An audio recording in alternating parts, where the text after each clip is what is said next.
Hello friends, இந்த video உங்களுக்காகவே friends இன்றைக்கி இதில் என்ன பார்க்க போகிறீங்கன்னா எக்ஸோ ஃபேன் தான் ஃப்ரெண்ட்ஸ். இதில் வந்து எங்களோட கெப்பாசிட்டர் ரீட்டிங் வந்து UF 3.5. அப்புறமா இதில் எடுக்கிற கரண்ட் வந்து 1.9 அப்படி ஆம்பியர்ஸ் எடுக்குது. ஸோ அதனால் இது கூட தான் எடுத்துருக்கு ஃப்ரெண்ட்ஸ். இதில் பாருங்கள் எப்படி புகஞ்சிருக்குன்னு. இதில் கெப்பாசிட்டர் எல்லாம் புகஞ்சிட்டுது. அதனால தான் வந்து நாங்கள் மாற்ற போகிறோம் ஃப்ரெண்ட்ஸ். கண்டிப்பாக அடுத்த வீடியோவில் விரிவாக நான் போடுவேன் ஃப்ரெண்ட்ஸ்.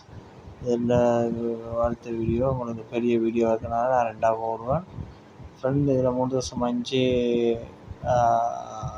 கெப்பாசிட்டர் நாங்கள் போடுறோம் ஃப்ரெண்ட்ஸ். சப்போர்ட் பண்ணுங்க, சப்ஸ்கிரைப் பண்ணுங்க. இந்த சேனலை ஃபஸ்ட் டைம் பார்க்குறீங்கன்னா இந்த சேனலுக்கு ஒரு லைக் பண்ணிவிட்டு போங்க friends. Thank you so much. Bye bye. அடுத்த